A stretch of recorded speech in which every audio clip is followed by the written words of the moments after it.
Ladies and gentlemen, welcome to the FTW podcast, the wrestling world in all its laughable glory. Tonight is episode number 147, recorded live on January 15, 2013 on FTWlive.com. I am Harrison, and with me, as always, is Rob. Say hello, Rob. Hey. Joe. Say hello, Joe. I'm back, bitches. I'm back. And fucking time. And Garvin is manning the boards. Tonight, we're going to be talking ADR's world title win, the road to Rock and Punk, Miz possibly adopting the figure four, an Eve-less WWE results in TNA Genesis, why the Bully Ray Hulk Hogan saga might actually work, and if Aces and Eights can possibly be salvaged. If you're listening through iTunes, YouTube, or your favorite podcast player, make sure to check out FTWpodcast.com for more about us and how to get involved in upcoming discussions. You can also follow us on Twitter, Google Plus, and Facebook. All those links are listed right there on FTWpodcast.com. For you guys listening live tonight here on FTWlive.com, glad you can make it, and let's get rolling. Just the tip of the show first, though. We got to give a shout out to Universal Takeover Network. We want to thank all of you who took the time for Vote For Us. We took home the Best Wrestling Show Award last week in the Takeover Awards. We want to thank all of our fans for their support and this immense pressure to stop dicking around and try and put on a good show. So thank you, jerks. And we have the draft. If you head to FTWdraft.com, we've got some news up already. We got the new season participants have been announced. All the details are right there on the site. The live draft actually starts tomorrow morning.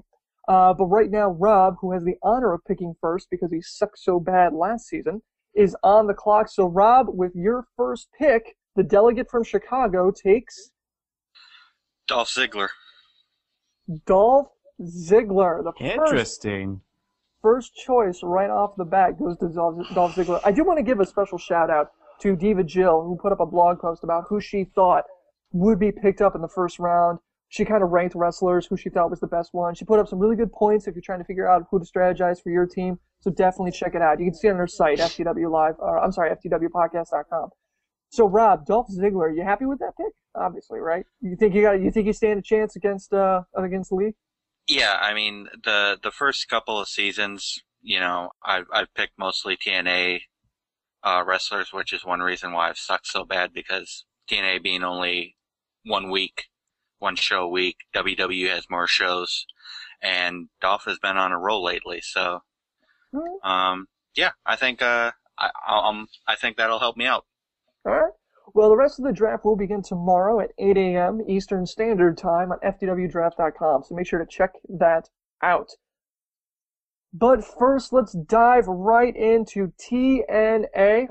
Last week's Impact led up to Genesis 2013. We had, well, we talked about it a little bit on our Genesis preview show that we did after Impact. And the one thing I do want to lead off with is the huge announcement, really, probably the number one announcement, at least in TNA so far this year, is that the pay-per-view landscape in TNA, they're going to go with 4 basically major storyline pay-per-views. All their rates are dropping, and they're going to have a collection of what they consider one-off pay-per-views or off-brand pay-per-views, kind of like these non-storyline specific pay-per-views that they're going to scatter throughout the year.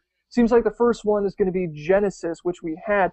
We talked about it a little bit on Thursday. If any of you were there, we're glad you can have it. But really, I want to kick this out to the crowd. Rob, you and I discussed it. Joe, I really want to have your opinion on this because you weren't here last week, and you weren't here on Thursday also. 4 pay-per-views a year. Do you think this is a mistake for TNA, or are you actually excited at that? This is a jump back to, let's say, the early 80s, or the mid-80s, late 80s, or whatever it was, when WWE was doing only 4 pay-per-views. I like it. I've gone on record saying that, like, WWE does too many pay-per-views, and they do. If they even cut back to even like 9 or 10, that'd be good. I was a bit surprised to hear TNA's going down to 4. In this day and age, it almost seems too small. Like, I would see 8, but 4? I mean, I understand it could be a funding thing or something, but I mean, it makes those pay-per-views so much more impactful, pardon the TNA pun, but it's just, I don't know, it seems too little, like almost that people could forget the TNA pay-per-view product. Okay, so that's one take on it. Actually, that's a take on it I didn't even consider. But at the same time,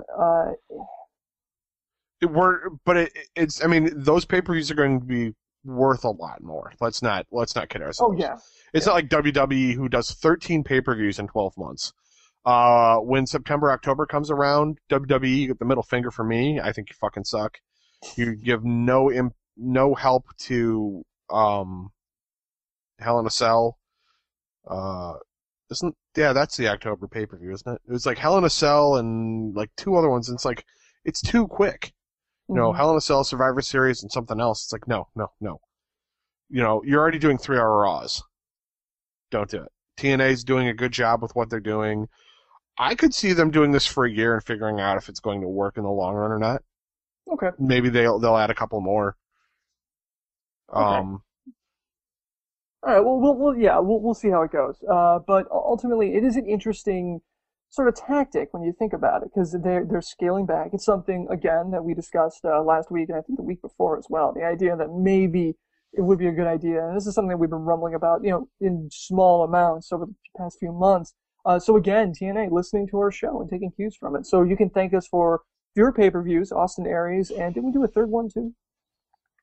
Oh, they stole the draft from us for a little bit, but that kind of went away. So they stole the draft from us, then they tried to charge for their draft, and now it's just kind of gone away.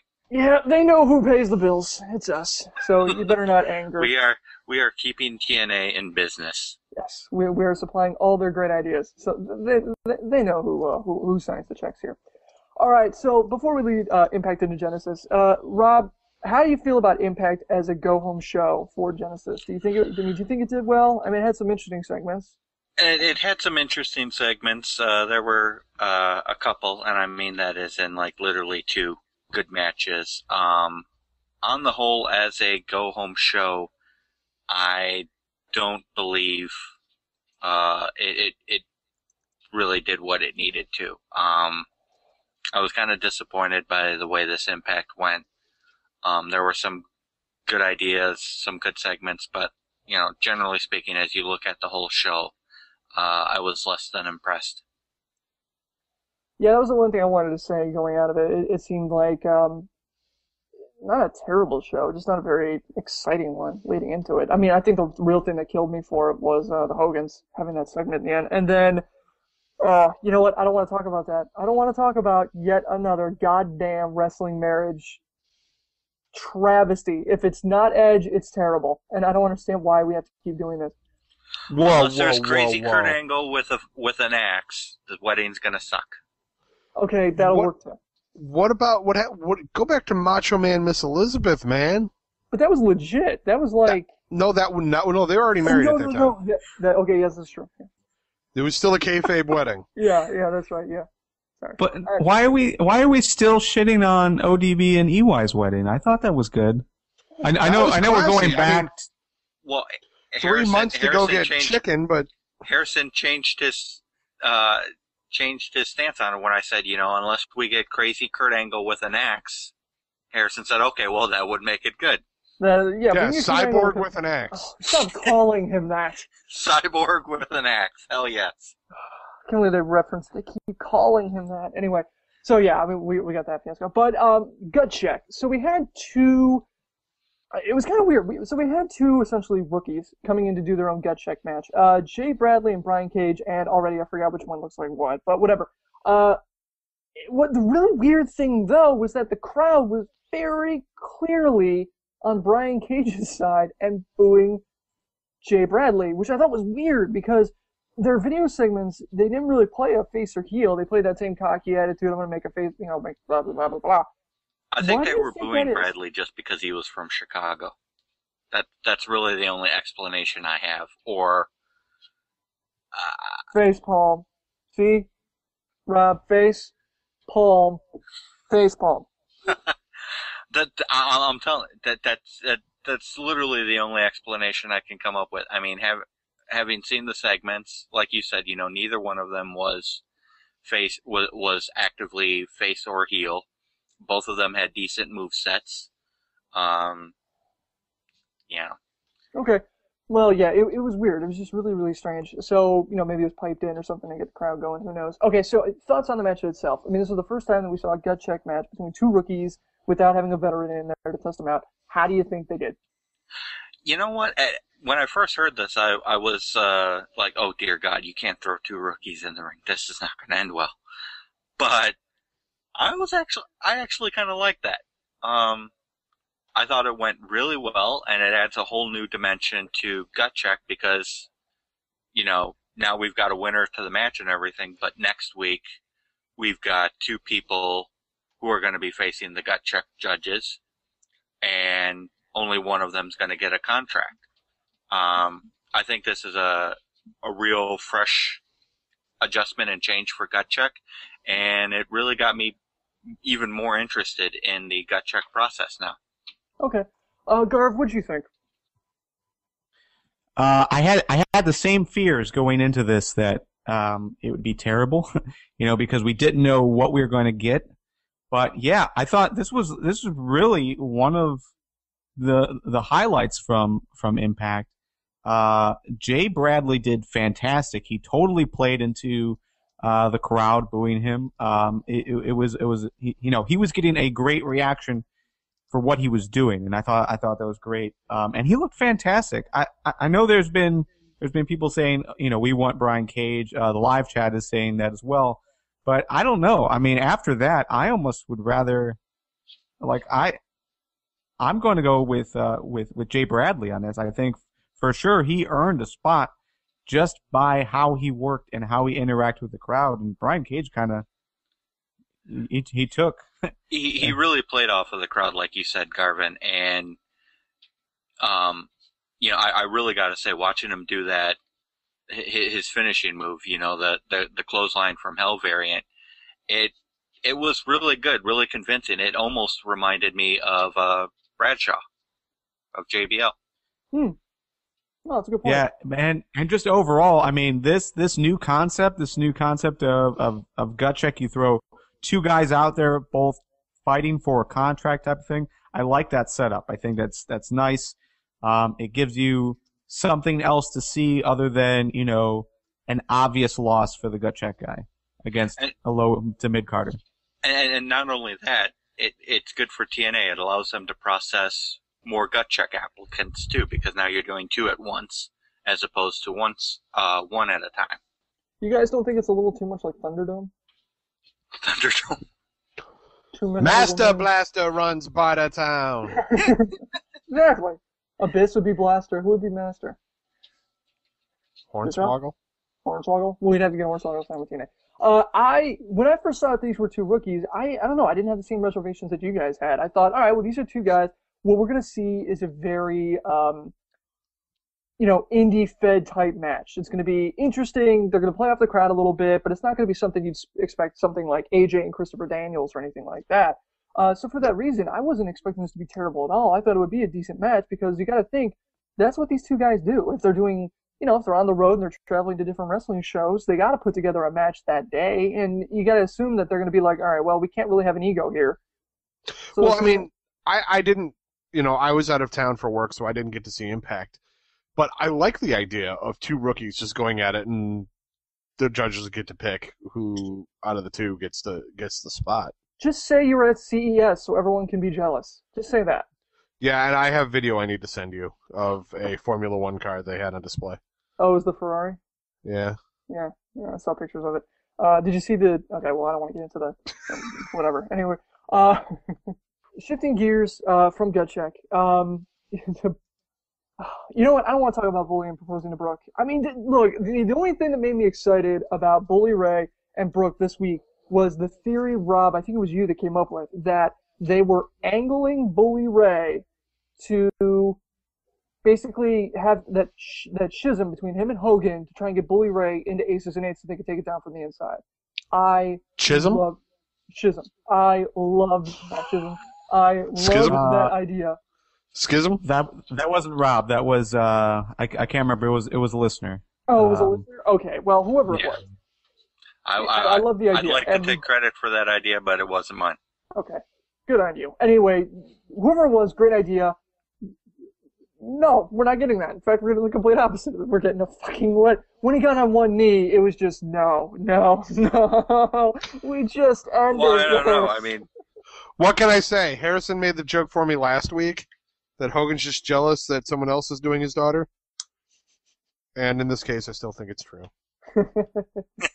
yeah, especially with the way he walked off. I mean, the look on his face. Even Sting was like, dude, what are you pissed about? Really? Really? You don't have to pay for that hair to be bleached over and over and over again? Yeah, really. All right, well, we're going to get into this more later in the show in Ask FTW. So let's just roll right into Genesis. The first of the new breed of pay-per-views, so to speak. This is what we talked about on Thursday. You can't judge... Yeah, okay, so 2013 is the year the TNA is going to be doing 4 pay-per-views a year. Each one's going to get the build-up. Genesis did not have that. So this isn't the first of the new. This is the last of the old. So you have to think of it that way. That said, how do you feel about the pay-per-view as a whole? I mean, do you think we're starting off 2013? Do you think it did a good job? There were some interesting things. Like, initially I was ticked off that Chavo and Hernandez kept the tag team title belts, but the teasing of friction between Matt Morgan and Joey Ryan has me intrigued. Are they going to go the same route that they did with Morgan and Hernandez and split up Morgan and Ryan and give Morgan a push towards maybe even main event and world title slots? If so, I'm completely with keeping the titles on Chavo and Hernandez and giving Matt Morgan a push. See, the only I like that idea, and the reason why I like that idea is not only Joey Ryan get a push and Matt Morgan getting a push, but kind of reviving. We've kind of seen the Matt Morgan versus Hogan feud kind of cool a little bit, and I really like it because I like the idea of Matt Morgan just terrorizing Hulk Hogan and wearing more and more Hogan memorabilia. He has to come out with the fist helmet at some point. He does, right? He does. It'd be awesome. Garv, what'd you think? I mean, did you think that was a low point in the match? Do you like where they went with that match? I thought it was different. It wasn't what I was expecting. But, I mean, the only thing I can think of why they wouldn't go with the title change is just because of what we talked about on Thursday on our Genesis preview. And that is that, you know, this is Ryan's first, well, technically it's his second title match, but still, it's like, it's still too early. You know, although I agree that I don't like the result, I don't like that Chavo is still a champion, he did show up on Sunday. It wasn't a completely bad match from him. Right. I mean, Ryan is still really brand new to TNA, and as crappy as he usually wrestles, Chavo and Hernandez are getting big reactions from the crowd. They're still very popular. So I guess it makes sense from that angle. Yeah, I suppose. All right, so from there we have the tag titles still on Chavo and Hernandez. Going forward, I mean, we talked about Matt Morgan and Ryan. I just love the complete lack of excitement. Still on the title. I'm not going to fake it. Anyway, Matt Morgan and Joey That's what Ryan. she said. Welcome back, Joe. Okay, so Morgan and Ryan. We discussed them. Chavo Hernandez, you think they got longevity now? Do you think the Genesis was kind of a shot in the arm for these two, and then we're going to see them carry maybe to March, or do you see them petering out and losing momentum? They're probably. I wouldn't be surprised if they keep the titles until the next major pay-per-view, which is going to be like in March or something, Lockdown. But they definitely, March, yeah. They definitely can't carry it past Lockdown. Okay. I think they have to lose at Lockdown. Garv, what do you got? Agree? I hope that they don't carry it through Lockdown. I think, I mean, really, the tag division has kind of been dead as soon as they got the titles. You know, they took Daniels and Kaz out of the mix, so it was just right. Morgan and Ryan and Chavo and Hernandez, and that's not really a good tag division. So, yeah, if they're okay with not doing anything with the division, sure, keep the titles on them. They keep the titles on EY and ODB, so might as well. But if they want to do something positive with the tag titles, then they need to get the titles off of them. I say waiting until lockdown because, as we just discussed, the other pay-per-views are going to be non-storyline related, kind of off-brand pay-per-views, and in that time frame until lockdown, TNA has a chance to start building a tag division. They can put some guys together. They can start building something and maybe give us something exciting to look forward to at lockdown. Well, that's actually, so we'll be discussing that later on in the show, or at least later on in the segment when we dive into the actual the actual pay-per-views coming up. But there is a tag team specific one that has already been taped. So you can read spoilers and find out what's going on, but at least they're going to be doing something with it. All right. So we got Mr. Anderson and Samoa Joe in a, oh crap, these two got to be on camera, match. Rob's favorite guy, Mr. Anderson. I do like Mr. Anderson. I'm sorry. Yeah, I'm sorry, go on. My problem with Mr. Anderson is he does need to start upgrading his ring work. I mean, in this day and age, with how good the camera work is, watch a Mr. Anderson match. He lets go of his opponent halfway through the neck breaker, man.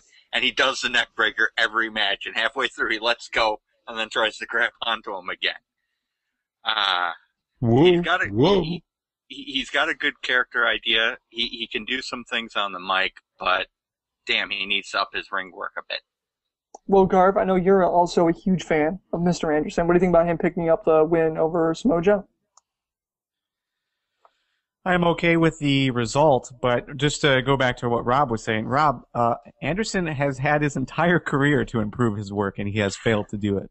This is true. This is very true. I'm not hopeful that he will improve it. I'm just saying.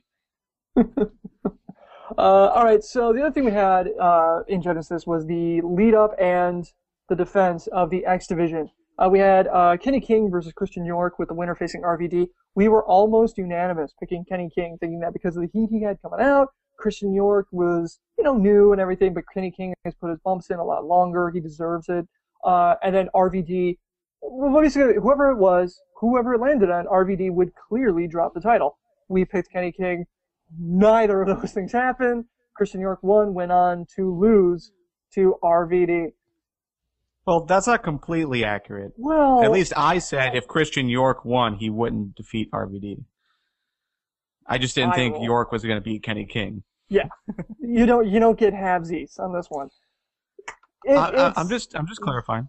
It's one of those things that, it kind of makes sense. When we have when we have matches like this, the setup where you have somebody who's a match that's going to set up another match later on the card, we basically need to play this thing like a choose your own adventure book. If this guy wins, if you choose Christian York, turn to page 65.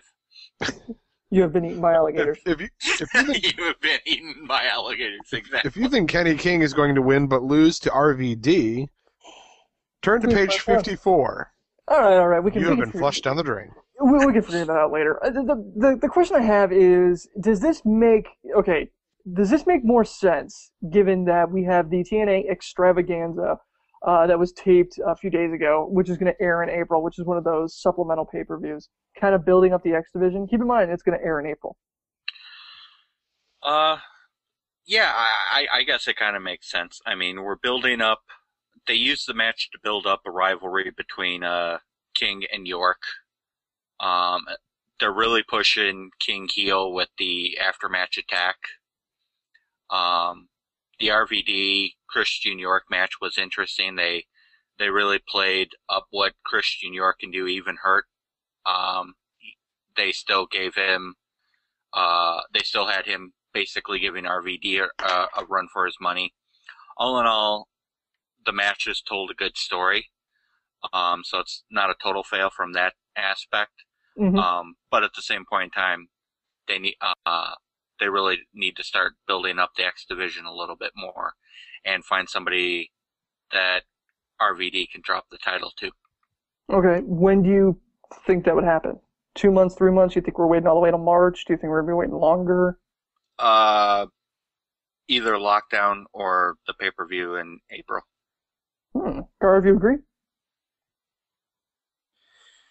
I am struggling to believe that they would put that they would change a title on one of those mini pay-per-views. It would make it more interesting, but it does put a kink in like current storylines if they're taping it so far in advance. I mean, we're talking 3 months in advance for this one. Yeah. If there's a title change, then I don't know. That's kind of weird because then RVD's still going to be holding the title up to that point, even though he's technically lost it prior to that point. Okay. Yeah, it's just weird, but weird. But overall, yeah, I'd like to see the title off of RVD, and I think it's going to happen before lockdown or that special pay-per-view. Okay, cool. All right, so the next one we have up is Devon taking up Joseph Park in in Joseph Park's debut wrestling match. After his brief stint in OVW. We all picked Devon to win. Devon won. How do you guys feel about the fact that Aces and Eights kind of picked up some steam here, maybe taking down Joseph Park? Basically, I loved this match. I really did. I loved the part where Devon was taunting him and actually gets down in the 4-point stance and goes amateur wrestling, and Joseph Park actually out-wrestles Devon and hits him with a wrestling takedown. I was laughing my ass off. I thought they really... I liked what they did with Joseph Park. He looked a little bit more confident. They didn't let him get the win because it takes more than a couple of weeks of training to be an actual pro wrestler. And the match showed that. But at the same point in time, it was a marked departure from Joseph Park's earlier matches where he just got the shit kicked out of him. And Aces and Eights picked up some steam here too, obviously, because they got a legitimate win without cheating. Yeah. But did you expect anything different out of this match? I mean, obviously everybody picked Devon, so no. But, it just seems like it's like Miz taking on the Miz girl. I mean, like, to that extreme. It just seems like to give Joseph Park a win at this point is just idiotic. So there's no way they could have done it. Well, no, the question wasn't so much giving Joseph Park the win. The question lied in, do you give Devon a clean win? Or do you have Aces and Eights interfere? Do you have, how are you going to play this one? And the fact that it played out the way it did, I think you gotta, at some point, you gotta pull the trigger on Aces and Eights and have them start to rack up legitimate wins in some of these things. And it feels like that win. I mean, does it really count? Does it really count if it's Joseph Park? Not really. You get half a point for that one, but still, it's something. I mean, it's a step in it's a step in a direction. And I don't know, because while it's a foregone conclusion to most fans as to who is going to win, when Joseph Park hits the Black Hole Slam and does the whole Abyss thing and picks Devon up for the chokeslam, even I was thinking, holy shit, they might actually let him win this match. Especially with the way the pay-per-view had gone before. I was like, I swear to God, if I lose this match too, I'm quitting. We'll just get an email from you telling us that you quit. I am not picking any more matches. No. All right, Garv, if you had to speculate on what this would mean for the Aces and Eights storyline going forward, where do you think it lies? Just in more of a feud between Devon and Joseph Park, or what are you thinking? I'd imagine it's just a blip in the radar. I don't think it has anything to do with them in general. At least at this point in the storyline. I think eventually when, Joseph Park can pick up momentum, it's obvious that he's going to go after Aces and Eights. So, I don't see this being the end of it. I think, once he gets some more training or whatever they're going to put him through, we're going to see it again and see him, at least look like he could pick up a win over Devon or anyone else in the Aces and Eights. So I think at this stage it's just a blip in the radar. It's nothing. It's inconsequential to what's going on. One quick question for you guys: do you think that the Abyss character is now dead? I hope not, but the longer they keep running with Joseph Park, the more I kind of fear that it might be.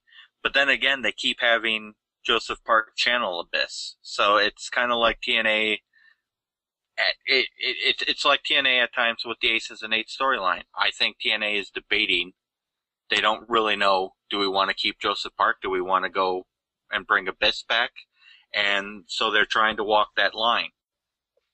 I mean, I think you've got a good point there, Rob, but it's like, it's still the same guy behind the character. So do you see, I mean, it's not like you're going to ask him to, like, why don't you do all Jeff Hardy's moves?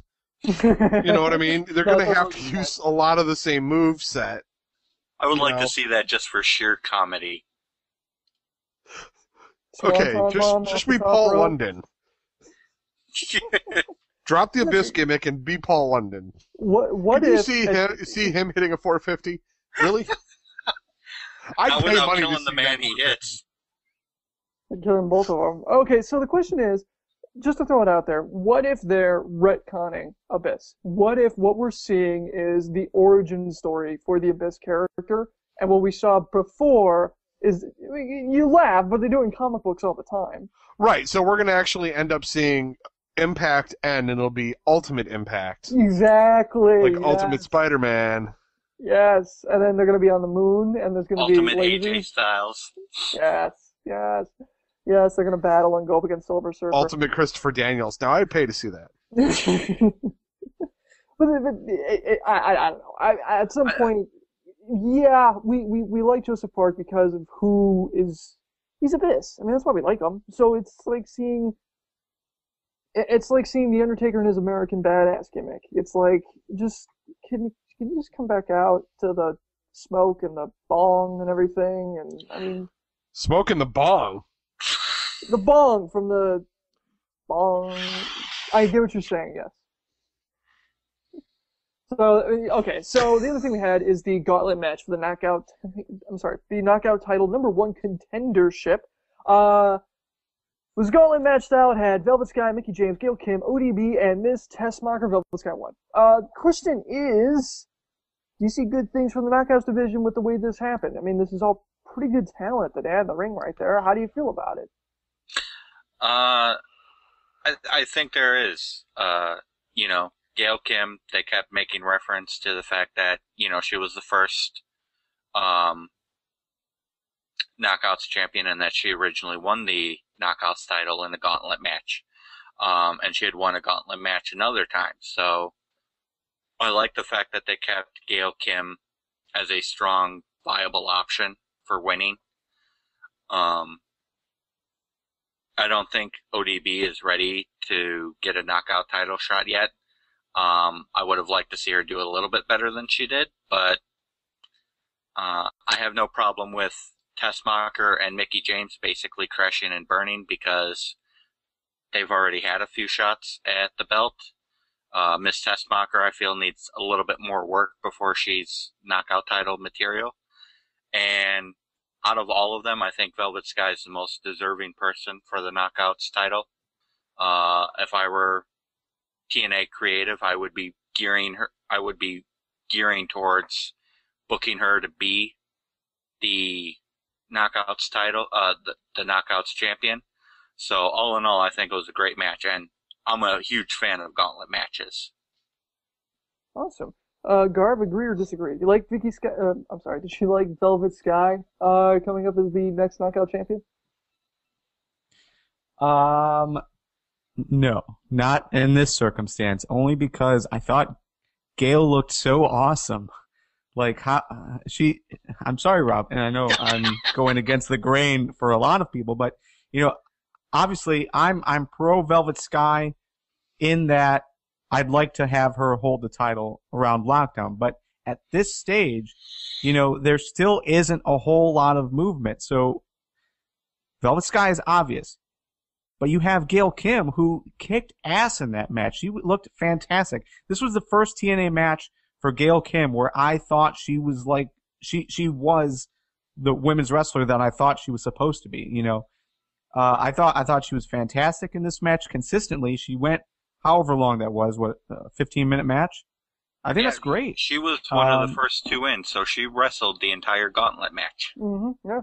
Yeah, so, I mean, with that said, I would have rather seen Gail Kim win and be like a success story in that sense, so that there is an obvious other contender. With Gail losing, we're going back to Velvet Sky versus Tara, and it's just a two-person race, and we'll probably not see the knockouts again, like we haven't seen multiple knockouts the last couple months. Maybe yes, maybe no. I would expect that in this coming Impact, Gail Kim can still make an argument. I mean, like I said, she was one of the first two people in.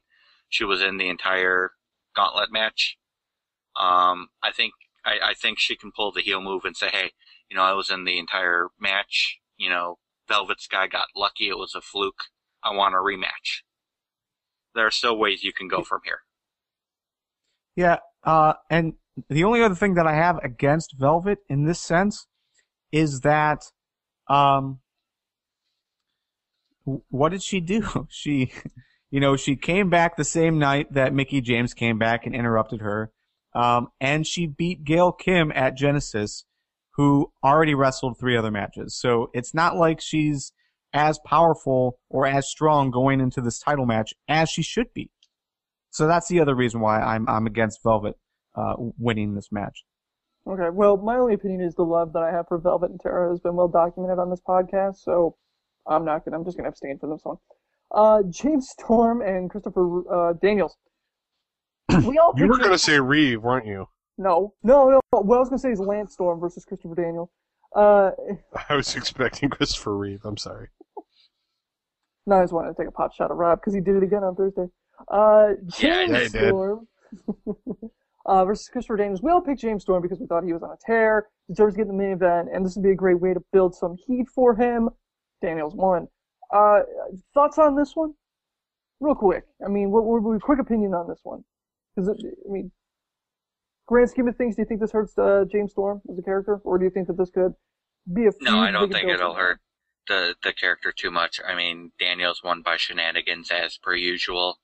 Overall, it won't hurt, but I wonder what the fuck TNA is doing with this. Are they pushing Daniels or what? But that's the thing, Rob. What are they doing with James Storm? It's like every time he has a good opportunity, to do something good, he gets the shaft every single time. It's like they build him up only to have him lose, and this makes James Storm look weak, regardless of how the win was. I disagree with you that only because of how they've built James Storm and how they keep destroying him. I can see that argument. I mean, it's like TNA said, "Come on back. We're treat you different this time," and by different we mean we're not going to treat you any differently at all. We're going to screw you over every chance we get. It's okay, baby. I still love you. I'll treat you real nice. We'll take you out to dinner. We're going to go to Sizzler. I'll let you buy 3 appetizers. How's that sound? You want dessert, baby? I'll take care of you. I'll make it rain. Yeah, nothing sets off a good steak like ketchup. Okay, go on.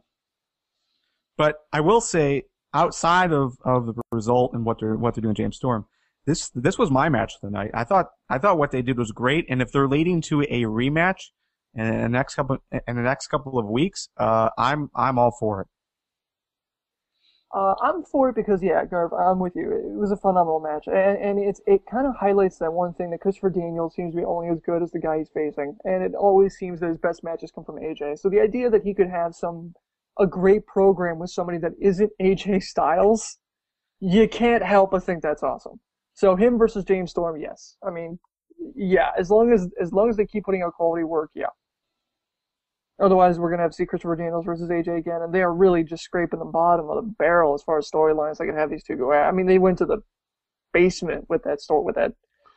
Oh, I hear the next match they have together is a wife swap match. They might have to at this rate, Joe. They're going to have to whip that one out. All right, so Sting versus... whip that one out. Hey-oh. Da-da-da-da-da-da. Bam. Doc versus Sting in Sting's first match since his latest return that he never really let. Okay, Sting won. There's no chance in hell Doc was going to win this one. Garv, what did you think about the match? Awful. This was the worst match of the night. It did not deliver anything. Whose shoulders do you put that blame on? Go on, Garv. Sting. I would put on Sting. I mean, he hasn't been back. I mean, you take a few weeks off and then you come back and have a match, and take a few weeks off and you come back and have a match. I mean, that's going to happen. Yeah. No, you can tell the ring rust was there. I wouldn't lay. I'd say 80, maybe 70% Sting. But I mean, what was it? A 5-minute match? Okay, so 3.5 of that minute, 3.5 of that match was it sucked. It was just bad. It was, for what it was Sting's first match since his return. You know, he's a Hall of Famer. They kept going on about it. He's like, basically they booked him in every single Aces and Eights run-in as the savior of TNA. And then he was like, almost like Hogan's enforcer, you know, his go-to guy when this shit goes down, send out Sting. And I mean, because you were talking about it, Sting comes down with a bat and he clears the ring of like 6 guys. And it's like, and this is the first match since that, and this is what we get. Yeah, yeah, you know, this match really pissed me off because Thursday night I had gone on about the good conditioning Sting usually keeps himself in and how he can afford to take some time off, still come in and deliver a quality match. And this match just completely fucking shot a hole in that argument. Doc was out of shape and obviously wasn't ready for a match. But I think that's partially due to the fact that TNA hasn't had him in an actual match. They've had him, you know, in kind of like your street fight, run in, beat the crap out of people type thing. So it's on both of them a little bit, but I put it a little bit more on Sting's shoulders as to why this was a crappy match. And I don't know if the match was intended to be that short or if they had to cut it short because Sting just ran out of gas. If they had to cut it short, Sting ran out of gas, that's great foresight. I'm kind of thankful for that because I can't imagine what would happen if this thing went on 2 minutes longer. Yeah. Would you have rather watched Sting versus Jeff Hardy? Yeah, at least Jeff Hardy's in shape. I meant the drug-induced Jeff Hardy. Jeff Hardy from 12 months ago, from 14 months ago. Right. It'd be like watching a match in slow motion. So you'd get to see every little detail. Yeah, there were a lot of breathers in this one. All right, so let's start taking shots at Sting and Doc. Okay, so one last thing before we move on. Moving forward, do you keep putting Sting as like the central TNA talent when it comes to the TNA versus Aces and Eights storyline? Do you keep doing? You back up? Okay, so you don't. Then one by one, who would you do instead? Rob. Bully Ray. Okay. Garvin? Who would I do first? Who would you put in that position instead? I'm sorry, Garvin. Which position? Garvin, when you're done taking him out to dinner and the candlelight in front of that Nora Ephron movie and you're sitting there underneath the blanket and you just look into his eyes, who do you put in that position, Garvin? Velvet Sky and Spooning. I thought he would pick ODB because she's down with the beard. Well, that's reverse spooning, I guess. Anyways, I mean, if she's down with the beard, does she have a beard herself? Ew. Well, who's the little spoon? Garvin, who would you put as the TNA savior, enforcer, that kind of archetype that Sting has been in for the past few weeks? I would be the little spoon, and I would put Samoa Joe. You would be the little Samoa Joe's a good. No, screw Samoa Joe. Little spoon, really? With ODB? With ODB, yes. Do you have any other choice? Oh, yeah, okay, I'm sorry. Yeah, okay, ODB. Yeah, that's fine. Okay, I'm sorry. Keep up with the conversation, Harrison. Well, no, because, all right. Sorry, I didn't have a shot. Joe, if you had to pick, who would it be? It's a tough one. Bully Ray's a good pick. Samoa Joe's a good pick.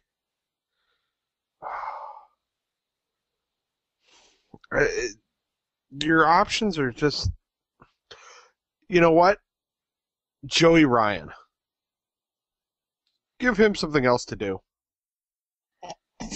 You're going to take a heel and make him a good guy now? No. It's just the idea that you would take... Not that. It's Joey Ryan. Hogan's like, you know what we need? Sting ain't cutting it.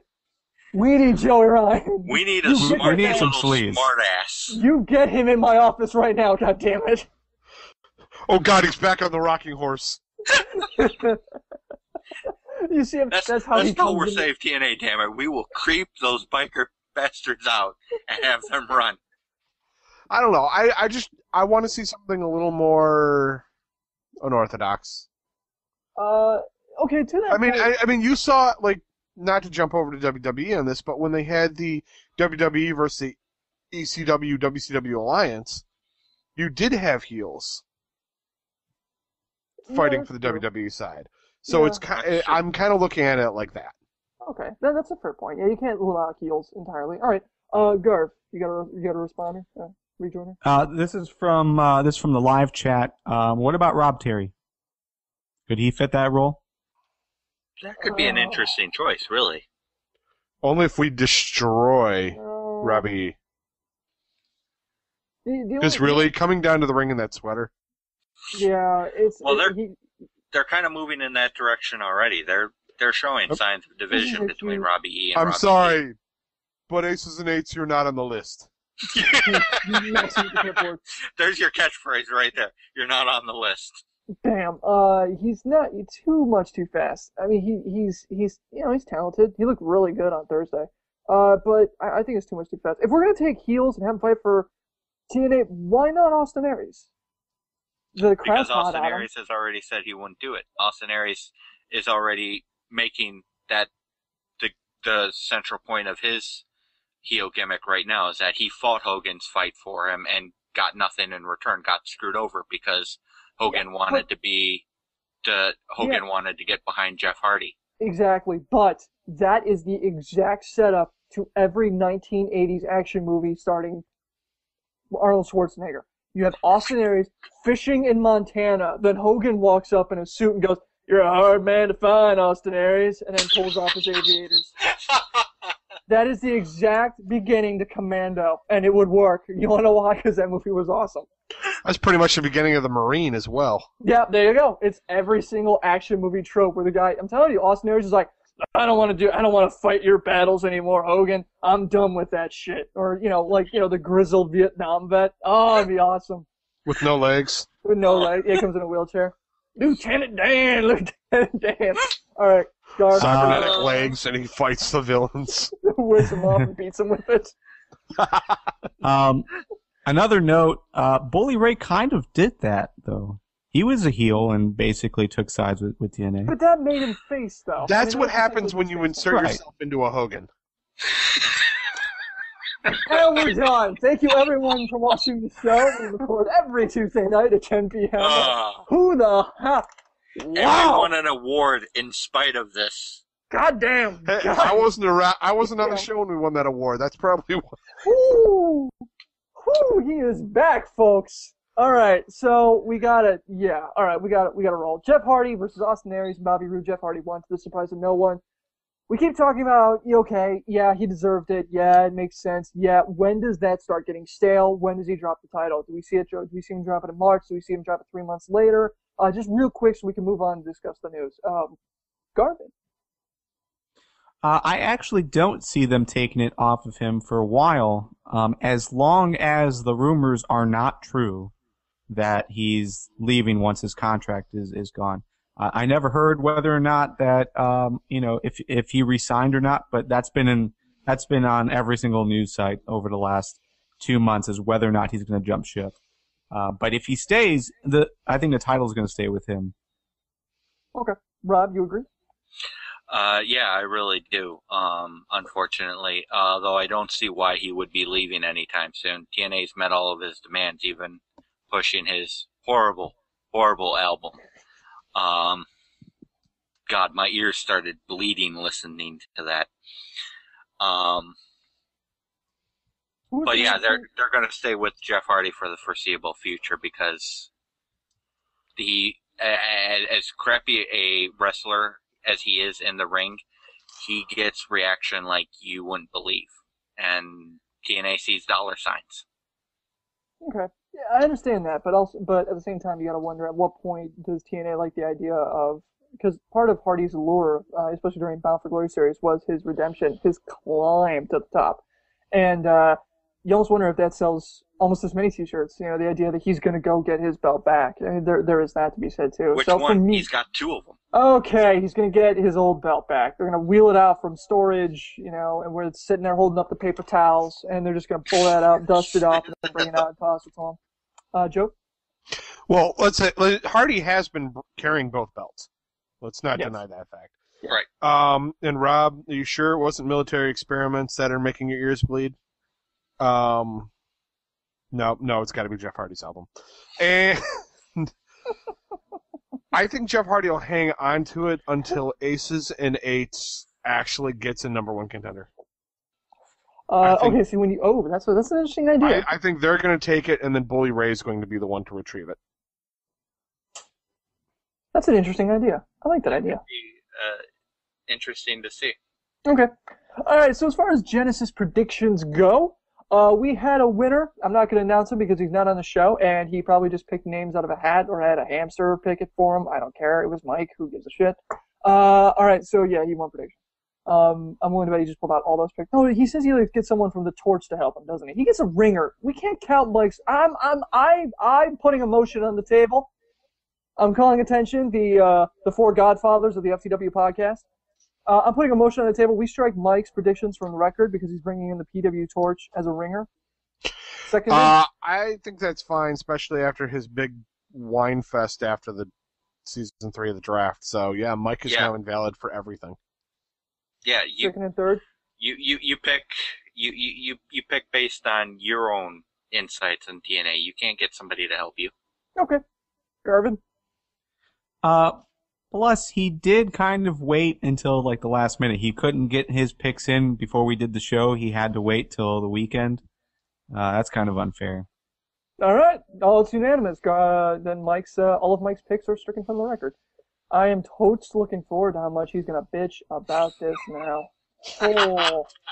Mike bitch about something? Come on, that's got to be like breathing. That never happens. I used to work with him in customer service. It was the greatest job ever at how much he would complain. It was he is so creative when it comes to making fun of people. Is he good at saying, would you like fries with that? Or is... Well, no, we didn't work at a place like that. But yeah. All right, so news. As we mentioned, that the pay-per-view shakeup at TNA, seems like Genesis is going to be the only TNA pay-per-view that will actually be held inside the Impact Zone. All of the others will be on location in some capacity. What that's going to be, we don't know. Probably more hockey arenas, things like that, until they can actually grow. Thoughts on this, real quick, they're being on the road. Is anybody going to recant? Because it seems like we're unanimous in the idea that TNA needs a tour. My only complaint with TNA touring, and this is, I would love to see them tour. I'd love to see them hit some of these smaller arenas. The speculation that came out for, was it supposed to be Genesis, the one they were doing in the huge, 60,000 seat arena in Texas? No, lockdown. that was, yeah, it's lockdown. It's going to be lockdown, right? That they're going to do lockdown at this thing. Yeah. Have you seen the floor layout? Oh no, it's the same one. It's the same one they use for boxing. They're only using a quarter of the it's building. Actually, no, it's less than a quarter of a building. It's like a sixth of the building. Yeah. They're actually curtaining. They're going to be curtaining off 2 sides of the ring. Yeah. It's the same. From what I understand, it's the same. The stadium is going to be set up the same way it does if they're going to be hosting a boxing match. So I guess. Well, you think you'd want the boxing ring? I don't know, in the center of the building. Well, then you're going to have these really weird long walks. I mean, you're talking about, instead of it just looks really pitiful. I don't think they should try to hit big arenas like that. Not until they know they've got the ability to. I mean, there's a 5,000 seat arena 20 minutes away from, or not even 20 minutes, 15 minutes away from me, 10, 15 minutes away from me. Garvin sat there and watched the first TNA house show with me. Didn't you, Garvin? Yeah, it was good times. Yeah, that would be the perfect setting, I think, for a TNA pay-per-view on the road. 5,000 to 6,000 seat arena where you can fill it. I've gone on record saying it. Well, no, I'm sorry. Go on, Garvin. Well, what everyone tries to blame it on is, just the lack of fans to fill out more.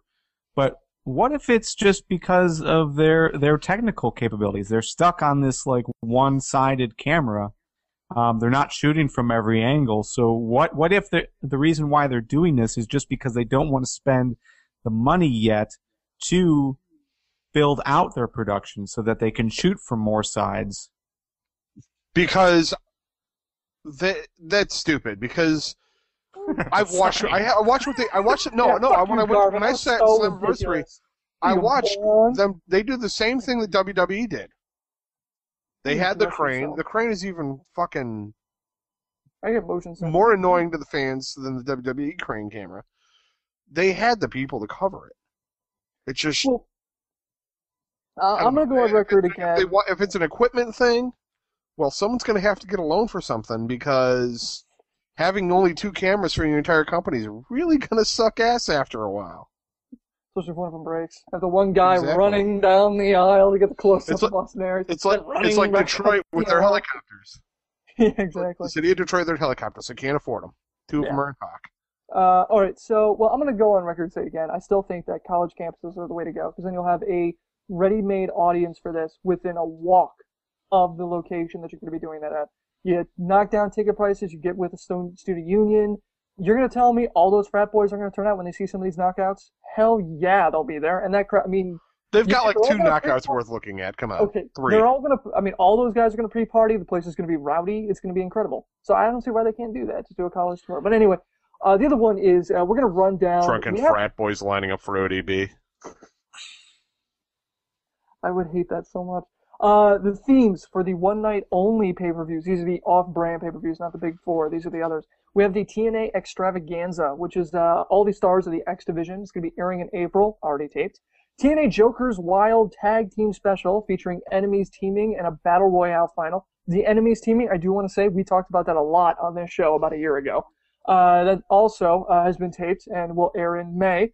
TNA Hardcore Justice 2, another ECW reunion-style hardcore show featuring hardcore stipulation matches, bringing in ECW talents. We're still going to that well. TNA 10 Reunion. It stars from the early days of TNA battling inside a 6-sided ring. TNA Knockouts Knockdown. It's a one-night knockout tournament with the first round being all stipulation matches and the final 4 in a, quote, test of their stamina to see who the victor is. I'm hoping it's not like putting their hand on a car. If they take it off, they win. Or if they lose. All the stamina jokes. They're flood. I can't pick one. Do one before you have an aneurysm. I can't do it. Okay. TNA International Incident one-night tournament featuring talent from the United States, India, Mexico, Ireland, Canada. That's barely international. Germany, Japan, and the UK, with the winner earning a TNA title shot. TNA X Division World Cup tournament. 4 teams of X Division wrestlers in a one-night tournament featuring singles tag, 6-man and 8-man tag bouts. And then the final one, and this one, TNA World Cup of Wrestling. Okay. 4 teams, each captained by a TNA wrestler featuring a heavyweight wrestler, a tag team, and an X Division wrestler battling in singles, tag, and stipulation bouts. The finale will be a 2-ring, triple chance battle royale. So the question is, this is like every possible combination of a wrestling match, right? Is there just going to be a one-on-one 15-minute match? No, one-on-one. It's 4 teams. All of these are like crazy stipulations. My big problem with all these, I like the idea. The problem is they're all taped 3 months in advance. Well, 2 of them have been. We don't know. 2 of them have been. That's stupid. That's incredibly stupid. Yeah, I gotta agree with you. I get it. If it was like you're not going to show anybody with a title, but there's going to be like 3 months of possible storyline changes. Yeah. What do you do? Keep the commentary off until the very end, until like 2 weeks beforehand, and then tape the commentary then?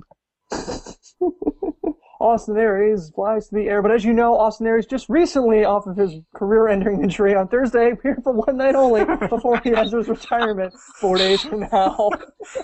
With a broken leg. That's guts for you, ladies and gentlemen. There it is right there, folks. My, those painkillers are doing a number on him. I cannot understand how this is possibly. Mike, this is terrible. I cannot believe we're doing this. Anyway, the pigeons are loose tonight. Either that or Taz tapes his audio, then quits, and they can't overdub him, so they got so it's like, well, it's time to let the pigeons loose. Oh my God!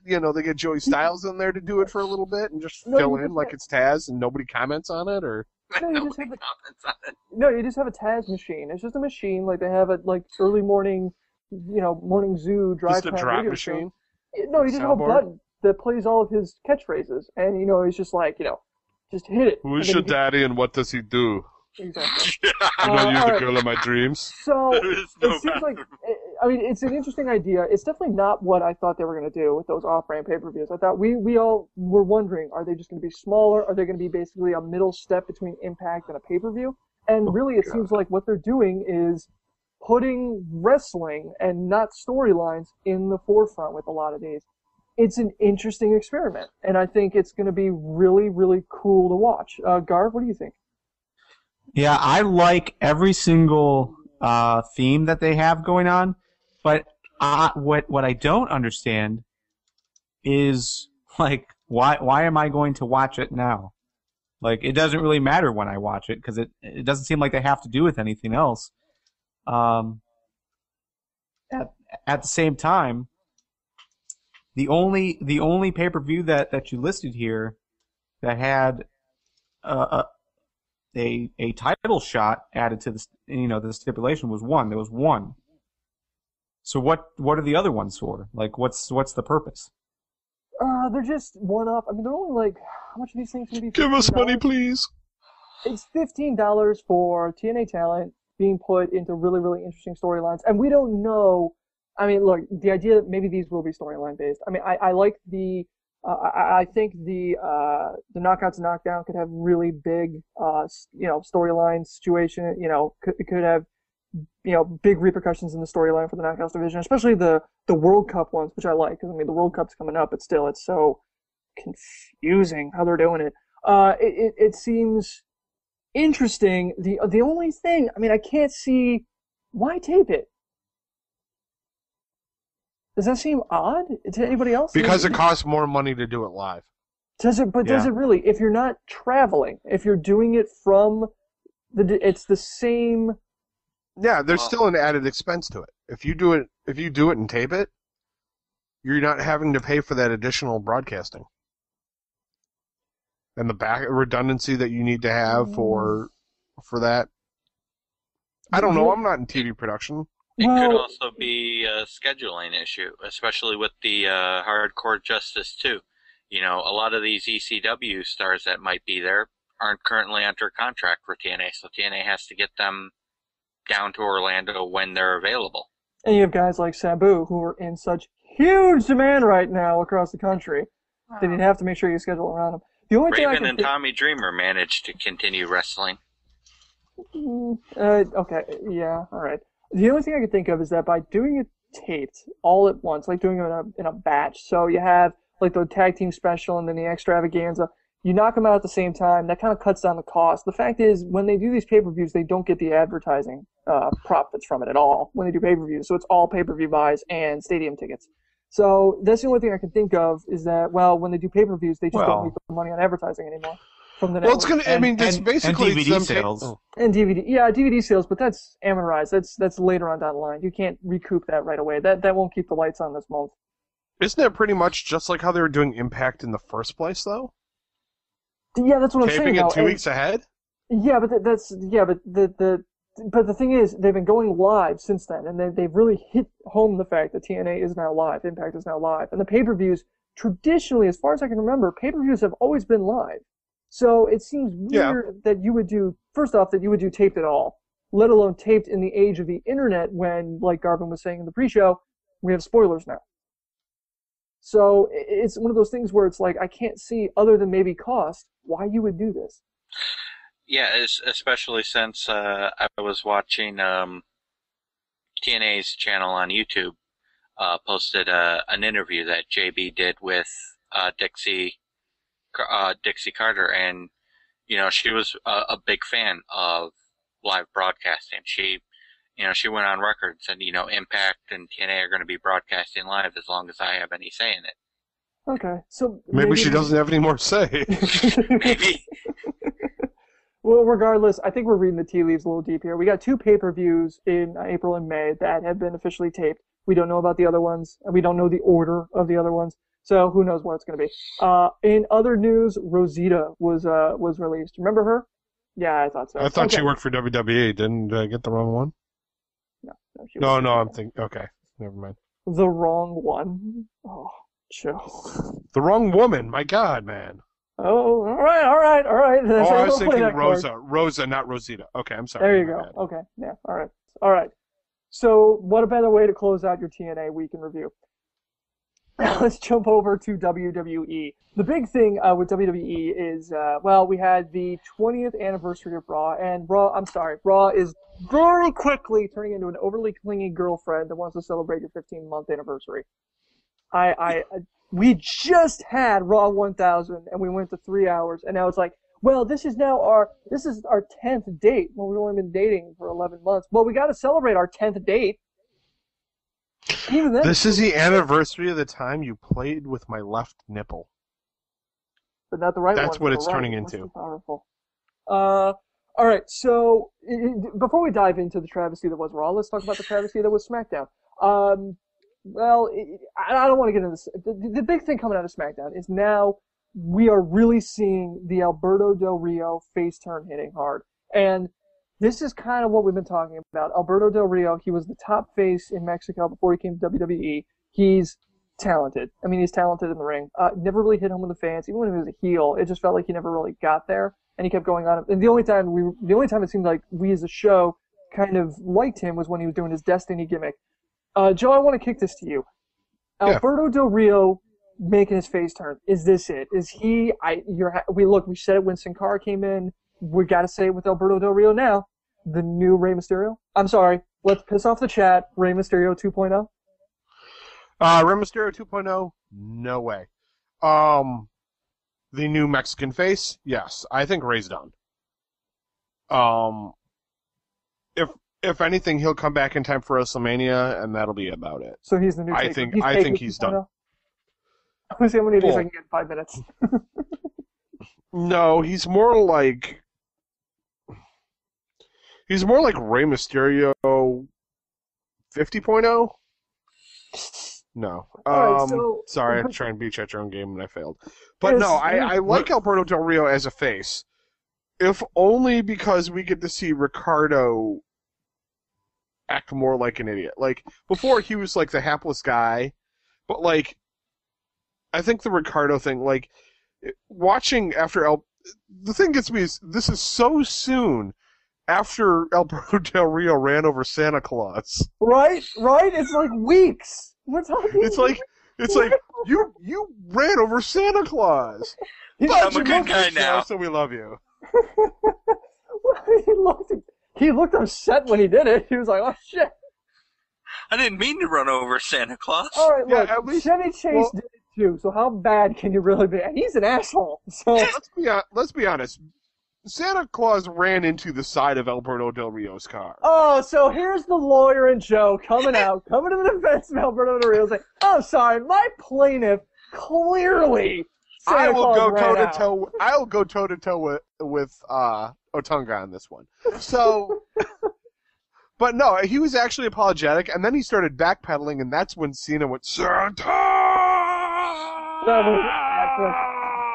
As terrible as that was so funny. Okay, so regardless, we're getting off topic. Alberto Del Rio as a face. I'm with you. And Ricardo Rodriguez, it always, like you were saying, he always seemed like the hapless sidekick. Now we can see his giddy face. And right? And it's working. It's working. Him playing off Alberto Del Rio as a face, you can see Ricardo just seems so much more relaxed. And he's playing off of Del Rio. And Del Rio was the top face in Mexico. And you can tell he's getting comfortable with that again. And he's having a lot more fun. And I can't help but think this is just going to be nothing but good for Alberto Del Rio in 2013. Hey, at least he's not wearing the tighty whities anymore. I'm so happy for that. I think one of the big problems, because we were talking about what was going wrong with Alberto Del Rio, why, he started off so great and now was kind of tapering off. Maybe he's just one of those guys who can only play a certain role. He's just a face. He can't play a very convincing heel. Well, hang on, Rob, because I do want to call back Joe when Alberto Del Rio first came out as a heel. I mean, and he really started playing with the heel persona. Joe nailed him within 5 minutes and just said, "Dude, he's just JBL again." I mean, it's the same gimmick, and I think that hurt because JBL wasn't that long ago. But at this point, man, with JBL being, more or less a face for the fans now. I mean, he's more the heel color guy, but he's still, he still gets popped, right? You got him popping, put him back in the ring because he can still go. You team him up with Alberto Del Rio, and then you have them managed by Ted DiBiase. God. So do they take one car? And you just name the team Money Inc.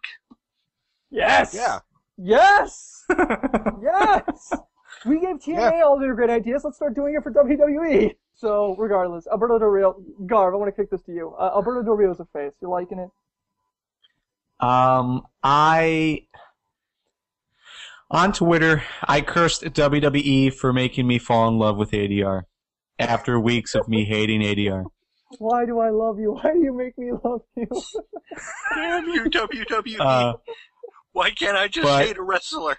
Why can't I quit you? Overall, I thought that match was fantastic. I thought everything they did with him, and it was brilliant. I thought it was a perfect face turn that, everyone got involved with. And I think that's partially to do with Big Show. We kind of hated ADR near the tail end of his his last run, but let's be honest. You mean Sheamus sucks. Yeah, Sheamus sucks. To have Sheamus versus ADR, that blew. Yeah. But I can't blame ADR for that. I have to give part of the blame to Sheamus. But then again, I can't remember what happened after that. Well, no, the problem with where's ADR been? Well, no, the problem with Sheamus versus ADR is that Sheamus was doing all the heel pranks. Sheamus stole the car. Sheamus did all the cheap shots at the end of the matches. So it was like all of ADR's normal heel stuff. This guy kind of got his legs cut out from under him because all the normal tropes that you would have him do. Alberto Del Rio should have had Sheamus deported. Wow. Ladies and gentlemen, the dictionary definition of irony right there.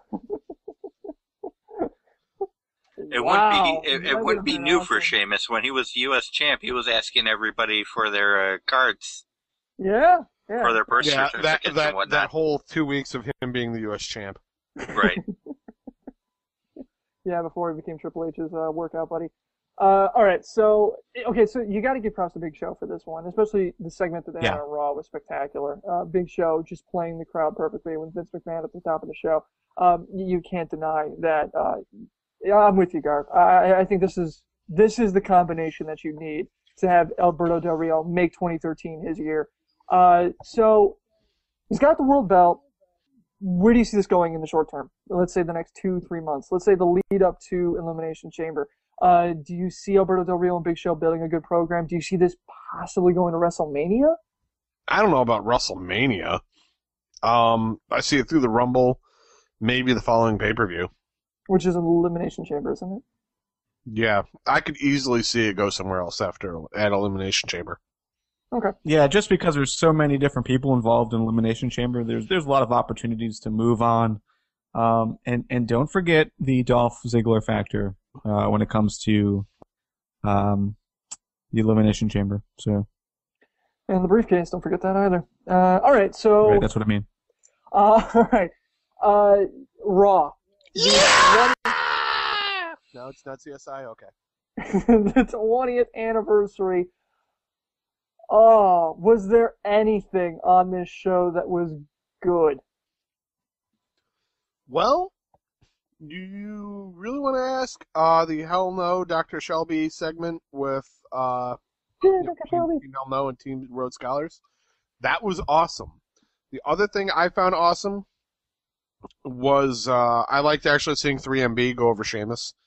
I would have been very disappointed if he would have won. Yeah, absolutely. And it was, yeah. And then the big thing, I actually did enjoy a bit of the Rock's concert. as stupid as it was. It was fun to see him tear into Vicky the way he did. Well, yeah. I'm still waiting for Vicky to make her turn, though, and go face. It's not face sympathetic. But, yeah, that was, man, he really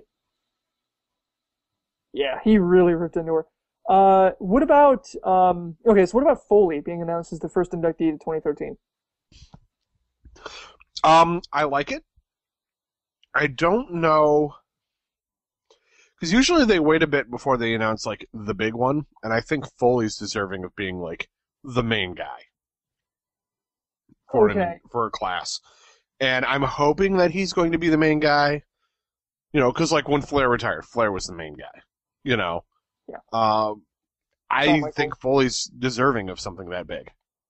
Okay, now here's the other question, the other shoe that could drop. I mean, Foley, yeah, he deserves it, but the other kink in the works I could see happening is, I don't think JBL's in the Hall of Fame, is he? No, not yet.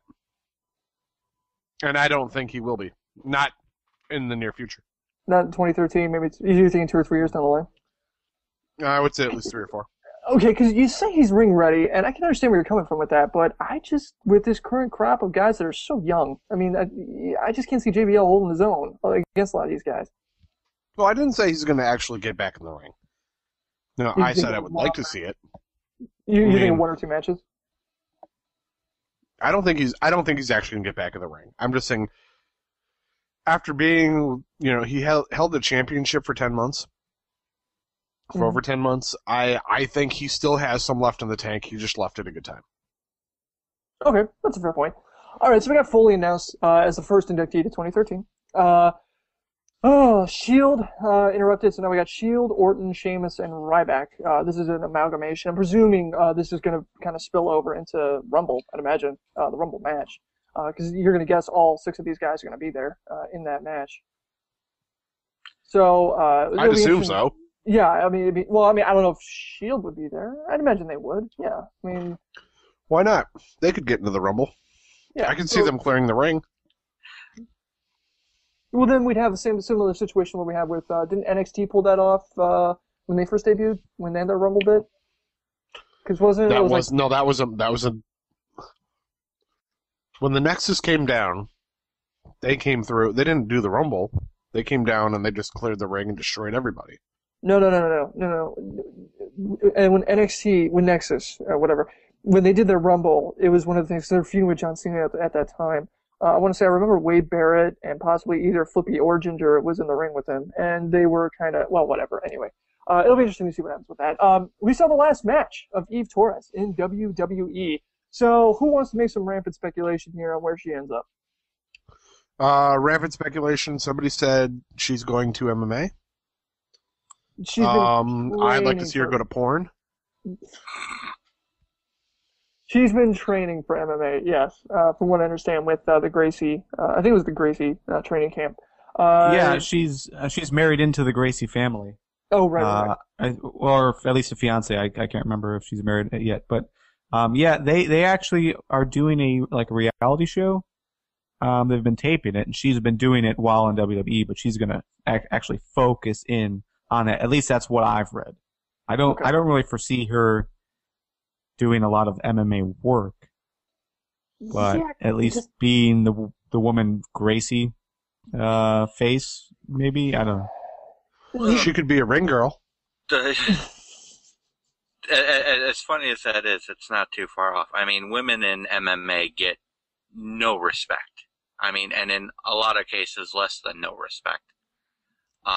It's nowhere near professional wrestling. So just yeah, but here's a question, Rob. Who gets less respect? A WWE Diva match or women in MMA? Women in MMA. Oh, I'm sorry, as sad as it sounds. Oh no, I'm sorry. So women wrestlers aren't getting paid? Okay, so it'd be interesting to see what Eve can do in making the transition into MMA, and I find it interesting if she's successful because Batista he did okay. I mean, his first match was kind of a squash match anyway, but he did okay, all things considered. So his ass handed to him, and it was great. Point being, it it'd be one of those things that it'd be interesting to see, because you see a lot of MMA talent, moving. I mean, with Ken Shamrock being, the big one, moving into WWE, making a name for himself in professional wrestling. And you saw, you're seeing guys like Batista trying, I'm blanking on the name. Bobby Lashley did it. Yeah, Bobby Lashley did it. Regardless, just a bunch of people that have done it. It'd be interesting to see what happens with the female division. The only concern I have, and this is going to sound really terrible when I ask it, her implants. That's the only concern, because it's like they're not gonna.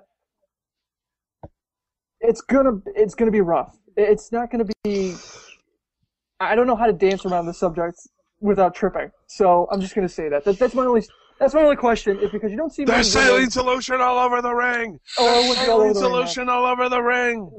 That's just the question. Is like you don't see a lot of professional fighters with, breast augmentation. Right. I mean, obvious reason. And even in pro wrestling, there have been instances of female wrestlers with implants who have had implants damaged or such during a match. Okay. Yeah. In MMA, that's going to be a huge, huge concern. So yeah, Joe, you bring a good point. Can they be removed? Is this worth 4 guys to discuss on a Tuesday night? I don't think so. I don't think we're the right audience. No. You know what? You want this? Go to Diva Dirt. I don't know who's got the worst drought. Who's got the worst drought? That's the person who really needs to talk about this. Well, I'm having a kid, so I think it's me. Yeah, probably. The people who should be discussing this are Diva Dirt, so we'll just leave it to them. All right, so Ric Flair guest starred on yet another, according to our fans, amazing/terrible edition of Miz TV. We have not had a single topic that we can throw out on social media that's more polarizing than Miz TV. You guys either love it or hate it. And I mean, you either really love it or you really hate it. Ric Flair guest starred on Miz TV, and we asked the question, should Miz basically continue to use the figure 4 as his finisher? In the ring, basically Ric Flair, bestowed upon upon the crown of Miz, the mighty title of figure 4 user. Nicholas said, I doubt that anyone's excited about that. Miz has been insufferable since his face turn. He's got nothing in common with Ric Flair, least of all wrestling ability. Darren said, to be honest, I think Miz would do great if he was given something to do since Discovery the main event. Show, etc., etc., etc. Maybe have Miz Cesaro go on against each other. Could be interesting if it's a good feud. Deuce Loosely said Ric Flair is a joke. Miz is just lame. I don't see his as a passing of anything. This segment was a disgrace amid a show that WWE should be ashamed of. Nick said, I can dig it, especially if Miz turns heel again. Basically goes on about the idea of Miz going fundamental, bringing more wrestling moves and stuff like that in. Kyle said, anything that brings more submission wrestling is a plus to me. I think Nick is right. Miz can work, Miz can work it if given the chance. Etc. Going on about how, you can't deny his legacy. You can't deny Ric Flair, his legacy, and if WWE doesn't treat it as a throwaway moment, we could see where it happens in the future. Where do you guys land on this? Do you like the idea of Miz using the figure 4? Joe? Initially, I thought it was not a bad idea, and in this aspect, is it a good idea? Maybe, maybe not. But it's better to go from Jeff Jarrett to Ric Flair. Ditch the stroke and pick up the figure 4. Okay. I like the idea of bringing back the figure 4, and I like the idea of more submission wrestling. It's something you don't really see much anymore. I mean, like, who mentioned it? Nick actually brought up a really good point in that Sheamus using the Texas Cloverleaf in response to the Bro Kick. He wasn't really doing a very good job. He's not a submission guy, but it worked, and it can build a pretty good match locking in a submission like that. The other thing is we had John Cena versus Dolph Ziggler in a cage match. John Cena won, to the surprise of very few. FireDog1979 on Twitter said, Cena beating Dolph ruined the whole Raw for me anyway. It could have been a huge changing moment for Ziggler. We'll discuss it later on. Well, actually, you know what? No, I want to kick this to you guys real quick. Do you think that Cena winning there and getting over on Ziggler, such as he did, do you think that was awful? Or do you think it had merit to it? Joe, what do you think? It was pretty much the same match as the week before. Well, it had a cage. And I think... What's that? It had a cage this time. Okay, well, still. If you do the same damn thing in the cage... Or Okay, you got... Okay, yeah. Go on. Yeah, it was still a pin in the damn cage. And that's still one of my pet peeves, is that a cage match, a pin should not be valid. Submission should not be valid. Get the fuck out of the cage. That's what's valid. Okay. On that, you take away the major impact of the cage. But no, I really think Ziggler should have won, because you need to, if they're going to drag this out, you need to, him versus Cena, you need more back and forth. It can't just be Big E Langston. Yeah, the whole thing where he was smacking the chair against the cage, like how you get cats out of your backyard. That was a little weird. Garv, what'd you think? I usually don't swing metal chairs at cats to try to get them out of my backyard, but that's just me. I hate that. The thing I did not like about this match, to be honest, I love this match. I love the match from last week. The last time we've done this. What I didn't like was that Cena gets hit with so much, and then pulls the win out of nowhere, basically, and then walks out as if he hasn't even, he hasn't even been in a long match. That's what bothers me. It's just his reaction post-match. If Cena actually looked like he was hurt, or that he was even bothered by that match, I would feel better about it. Yeah, you can only lay that one at Cena's feet. I mean, I appreciate Cena as far as a worker as much as anybody. Well, probably more than anybody, if popular sentiment is any indication. But yeah, that one, Garvey, you did the rights. That you can't. There's no excuse for that, especially in a cage match such as was like this one. It was good. I thought it was a decent match. I thought Ziggler looked great. I thought they worked a really interesting match together. It's the same thing that we've been talking about with Ziggler. Get him away from this crew that he has to have helping him all the time. Let him stand on his own 2 feet. And I think he'll really show that he can be relied on as a solid main event heel. Especially that Mr. Perfect type of, archetype. Alright, so we got Royal Rumble, 2013 coming up. So mark your calendars. We're going to be sitting down at 2 p.m. Eastern on Saturday at, January 26th, which is the day before the Rumble, to talk about the card, give our predictions of what we hope will take place. As it stands, here's where it is right now. We got Kane and Bryan versus Rhodes Scholars for the tag titles. Gee, where have I seen this match before? Big Show versus ADR for the world title. CM Punk versus The Rock for the WWE title. And we have the Royal Rumble itself, with such illustrious names like Cena, Orton, Dolph, Sheamus, Cesaro might be in there again, Wade Barrett. I mean, they usually do that with the big Carter, so who knows. On YouTube, I do want to kick this out, though, real quick, as we're leading out, just to respond to this one. On YouTube, Barrett534 predicted that Jericho will be in the Rumble. Do you agree with this, yes or no? Rob? No. Okay. Joe? That'd be cool, but I'd like to see Karma make a return to the Rumble. Just for the Rumble, like she did last year. Okay. Okay. You laugh, but she's getting ring ready. She was getting ring ready months ago, too. Okay, just because WWE doesn't employ her. RVD wasn't employed when he was in the last few Royal Rumbles that he was in. Yeah, fair point. I guess. Garv, what do you think? Yes or no? Yes on Jericho, but let me just follow up with Joe. I love that idea, and if that's what they use to bring Karma back, I think that would be awesome. Considering Eve's gone, they don't really have anyone else carrying the Divas division right now. They need someone to make an impact there, and I think a name like Karma would, despite her failing before. Well, I think it's only going to be a one-time shot. I would be against that then. If it's just a one-time thing, like, no, stay out. Cheap Pop would be fun, but no. She does need to be. The Divas division. The Divas division needs her a lot more than the Knockouts division, that's for sure. I could also see Lita coming in as a Cheap Pop. Yeah, she looked pretty good at Raw 1000. She looked really good. Alright. In the news, Tyson Kidd is injured and will be out of action for months. You remember Tyson Kidd, right? Used to be a wrestler in WWE. Alright, well, anyway. Santino Marella is injured with a neck injury. He's expected to take some time off, but no one is quite sure how serious it is. Rey Mysterio has taken time off to handle some personal issues. It's also being rumored that Orton is in a similar position and wants to take time off as well. Trent Beretta and Eve have both left WWE this week. Trent was future endeavored, while Eve was asked for her release to move forward with other projects and to heal the normal burnout that most WWE wrestlers go. There's a huge storm of rumors that occurred last week about who would be released next.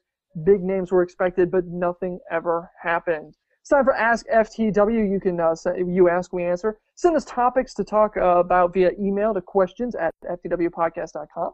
On Twitter by DMing us at FTWpodcast or using the hashtag AskFTW. You can post on our Facebook wall or in our Google Plus community or even leaving a comment on this site. There's no excuse now for you not to have your voice heard. So make sure you bring it in so we can discuss it. Item number 1.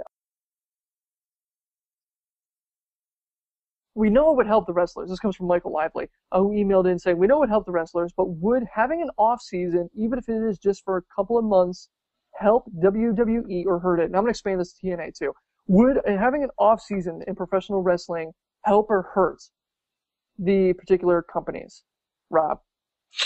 Well, it would definitely help in the case of WWE. With the schedule they run, the wrestlers definitely need some time off, and I think this would be a great way to do it with lessen injuries and whatnot. In the case of TNA, it would probably also help the wrestlers there, but Spike wouldn't like it because their highest rated show would be off the air for a couple months. We can put on more episodes of Jail, so there's always that. Yeah. But yeah, overall for professional wrestling, I think having, even if it's a month or two off, kind of like an off season would help. I mean, give the wrestlers time to recuperate, to avoid being burned out. TNA, it's a lesser impact. It would really help WWE though with the huge schedule and traveling demands that WWE puts their wrestlers on. Right. Okay. Garv, what do you think? Help or hurt? If they took 3 months off, that's a long time. I think that would definitely hurt the product. But, at the same time, they could go the route that TNA is doing with these $15 pay-per-views, and basically tape them in advance before you release it. So then they could technically, still have programming without damaging their wrestlers. So I think overall, if they do it properly like that, they can take time off without taking time off, kind of thing. Or do what other shows do, show reruns. Well, that'd be interesting. I mean, it's basically, it's. I don't see why they couldn't do something like Main Event. I mean, Main Event is a program that really has no context at all. It's just a wrestling match. Then promotes the other stuff going on. So why not use a system similar to that? So the other one is Darren C. on Facebook said, why don't you guys talk about what you would do with the booking of 3MB and The Shield? Which isn't a bad idea, guys. How would you book 6 guys and explain your answer in 30 seconds? Yikes. All right, Rob. I don't know really how I'd book those two. I would probably try to make a bit of a feud, see if have them work a program against each other, and kind of evaluate talent and options and go from there. Okay, Joe? I would do it as a like the 3MB's been doing it, kind of like Demolition did when they had a 3-man team. You'd have 2, or the Freebirds. You have 2 guys work in the ring, and then one guy's more like a manager, and it would switch up every match. Okay. Garv, how do you do it? 3MB. I would give Ambrose the mic. Okay, that's how I would book them. Give him the mic and let them progress their storyline. Because right now it just seems like random attacks with no real point. I'm sorry, the Shield. We do that for the Shield. For 3MB, I'd move them back to the mid card. I liked what they did. When it was 3MB versus Cobra. I thought that was interesting. You throw them against those mid-card groups, and it's a mid-card heel group versus a mid-card face group. I think that's good. Having them face Sheamus and just getting demolished makes no sense. But that's what I would do differently. Yeah, this is like one of those things where you think two things would taste really good together, but it actually tastes terrible. This would be similar to that. 3MB and Shield are two entirely different things going on here. The thing I love, the more I'm seeing Shield, the more I like the idea of Ambrose. I mean, he's just got those little subtle things he does that are just like, okay, this guy, he's got it. He's got it. And he's definitely got to be the mouthpiece for the Shield. And essentially maybe make him the de facto leader or something. But I think relying on him for the Shield would be the best thing to go. Whereas with 3MB, I mean, you got to go to Ginger because we've seen the other two guys just really not impressed. I don't know if I'd book these guys in any kind of match or anything because it would just seem weird. I like your idea, Garth. Kick them back to the mid card and have them foil around in there.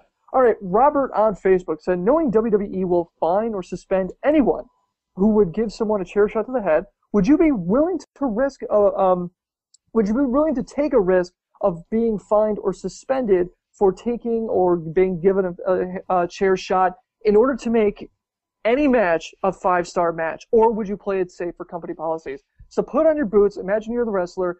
You want to put on a spectacular match for the fans. Do you take or give the chair shot and risk the fine in order to do an amazing thing? What do you think about that, Rob? Yeah. With the money WWE pays even the low people on their card, and with my desire to give the crowd the best match I possibly can, I would totally take or give a chair shot to make a spectacular match. Okay. Joe, what do you think? As long as it was discussed with the person I would be, I'd be working the match with, because, I work matches all the time. Yeah, as long as it was discussed and planned out, I don't think it would be an issue. I would take the fine if it was the crime. Yeah, I'm going to add in the thing that Joe said. Obviously, I'm not going to hit my opponent out of the blue. Surprise chair shot! Wham! Surprise! Bam! Like, hey, do you think a chair shot to the head would actually work well for this? Not like, oh yeah, by the way, wham! Oh yeah, by the way. All right, Garv. Give me $5, wham! Hang on, this is gonna be awesome. Hold my beer. Garv, what do you think? Looking back the last 2 years, what match would have been put over with a chair shot to the head? Anything with Foley? I mean, over my monitor. That's like the de facto thing. Why is it like, my issue with this is that it seems like for any match to be a 5-star match, you need either blood or a chair shot to the head. And I think that's ridiculous that we're still having, this is basically the Attitude Era debate again. That everything has to be like what they did before. They're not doing chair shots because it causes concussions, not because that's a pretty big deal. So fine or not, you're still potentially hurting your opponent. The only match, and this was also talked about in the live chat, the only match that we saw in the last 2 years where the chair shot made sense was Triple H versus The Undertaker, and they did it. Okay? And it was fine. I wouldn't say that solidified that as the match of the year, but, it did add a nice touch. But that's not why that match was a 5-star match. By far. For me, it's no-go. Even if it wasn't a company position, there were no fines, no chair shots, no pile drivers, nothing. Head injuries are nasty, and it is my personal fear that at some point I would lose capacity to like Alzheimer's or dementia or concussions or something where, come on, we've all seen videos of those old boxers that have been taking shots to the head, old football players that just, they're talking about sections of their lives that are blank, that are having trouble remembering. Pussy. No, I'm kidding. That are trying to remember their grandkids' names. This is serious shit. And I don't care. Yeah, Garv, I'm with you. I can't think of any match where you go, you know what that needed? A chair shot to the head, and then I would buy that DVD. No, there's no situation where that happens, and you go, but you know yes! what? But that's not the question. The question is not, have we seen any matches lately that would have been made better? The question is, if you were put in a situation where, going a little bit hardcore, let's say, would elevate the match, would you do it? Okay, going hardcore is different than a chair shot to the head. Going hardcore, I mean, assuming I have a terrible tolerance for pain, so no. But a chair shot to the head, no, I stand by my thing. Concussions, man. Okay. It is nasty No, shit. Granted, and you're right. Let's make no mistake about it. Oh yeah. Don't make it seem like I'm putting the last word and saying concussions, and then that's the end of it. No, there's wiggle room there to discuss it. Right, but if two guys were like, if Heath Slater and Jinder Mahal were fighting in a match, and one of them's like, you know what? I'll split the fine with you if you hit me in the head with a chair because I think that's what this match needs. And that's it's both of their choices to make that. If they both say yes, then it's okay. You have to take out the I'm shortening my life thing because that wasn't part of the question. Okay, yeah, I can see that. I think it's weird that you would use them as an example, but okay. My thing though is that the only thing I hate about this is, like Garvin said, it's the implicit argument that it's for our sake, that it's to appease us as fans. And I refuse adamantly to say, yes, chair shots to the head, or yes, pile drivers, or yes, drop them on from drop them off the cage on Hell in a Cell like they did with Foley. No, I will never, ever, ever say that has to be done in order to appease me. This isn't the Roman Coliseum. I hate that implicit idea that, yes, this is just for the fans. We have to put on a great show. I think that's a terrible reason to do anything, except for put on a great show. Garv, you were going to say something? No, you said my point. We can move forward. All right, probably better. All right. Sorry. All right, so you make a good argument, Harrison. I'll give you that. I love to argue. All right, Big Lou on TNAinsider.com posted Bully Ray and Brooke Hogan storyline and why I like it. Basically, he said after watching last night's Impact, everything about this was just wonderful and fun to watch. He gives a bullet point list. I'm just going to go down real quick. He says Hogan's intense and more personal promos. This is the best that we've seen him behind the mic in a long time. The facial expressions he's been making are awesome. This is another thing we were talking about Thursday. His pouty face. We haven't seen that since he did the nanny. The back and forth promos between Bully Ray and Hogan about respect. Bully Ray proposal and Brooke accepting. I'm guessing that's a really weird typo. The wedding's for next week. There's potential twists and turns about that. He loves the storyline. Clicking with him as a fan. Basically, he wants to hear if we agree, disagree, or anything like that. Rob, do you agree or disagree with him on what he thinks for this?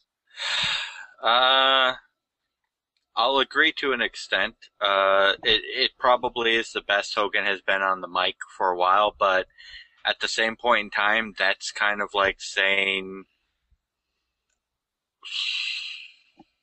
that's kind of like watching your 6-year-old play football on the front lawn and say, he could play for the NFL. It's just... Yeah, I can see that. Hogan's mic skills have been so horrible that it's really impossible to get worse. Okay, all right. Joe, what do you think about this? Do you think that, because it's worth it seeing Hulk's best mic work, do you think it has been Hulk's best mic work? Do you think him and Bully Ray are doing a great job playing back and forth off each other? They're doing okay, but I don't like the storyline. I think you're really punching the Bully Ray character in the nuts by having him do a proposal to Brooke. How long have they been dating? We don't know. What, maybe a couple of weeks? Little oral action in the bathroom or something. I don't know what the. I don't know. There's just some things. It just seems. It's like, what? Let's get really drunk and go to Vegas. And if he pulled the Triple H to Stephanie McMahon original marriage thing, got it. But where he had her unconscious through the car ride, yeah. I can see that. Outside of that, I think it's too soon and stupid. I'm Joe, I'm with you. Rob, I'm with you. Hogan has been okay.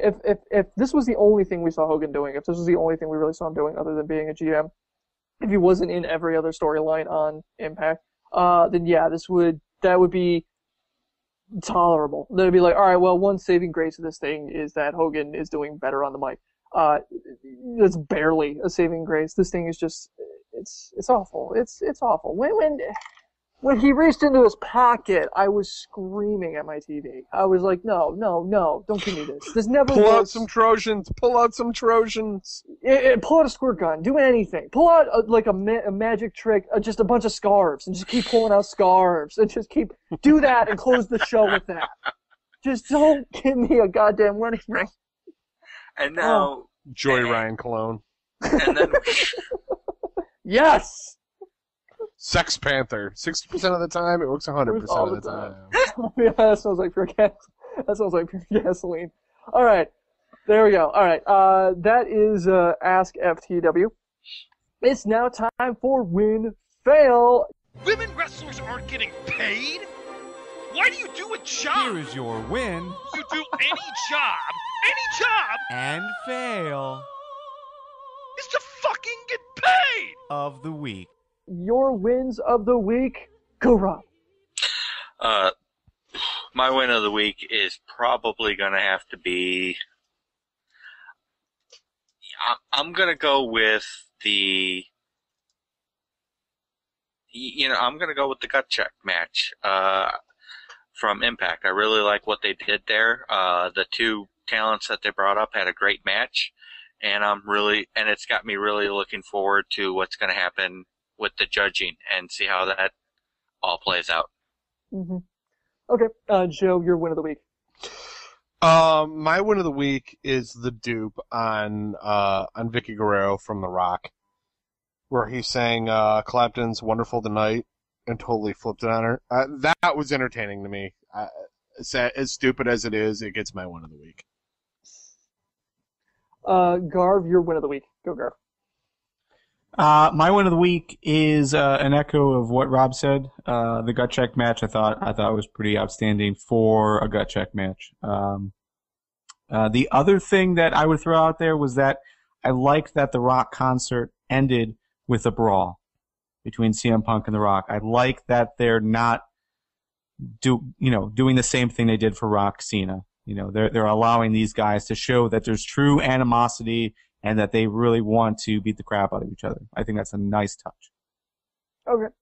My win of the week is, it's cheap, but I really like it. Foley, being announced in the 2013 Hall of Fame, and specifically his segment with The Rock when they're kind of playing off each other. It was really, really cool, and especially when, he said, well, you rock bottomed me last year, and Rock's like, no one remembers that, and then went on to the rest of the promo. I thought that was pretty funny.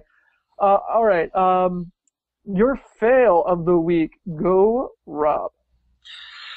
My fail of the week has to be the Sting DOC match from Genesis, especially since, like I said, when we were talking about it, I spent so much time going on about how Sting was in good condition for a wrestler his age and could still turn in a good match. And he repays my faith by taking a huge shit in the middle of the ring and calling it a match. Excellent point. Joe, your fail of the week. My fail of the week is WWE dragging Ric Flair back out again for no real good reason. He's the god of wrestling. God! God. I was really... Oh. No, go on. I was going to say, when they teased Miz... When Miz teased having... teased before the commercial that Flair was going to be his guest on Miz TV, and his only clue was, woo! I was really hoping it was going to be Jay Lethal.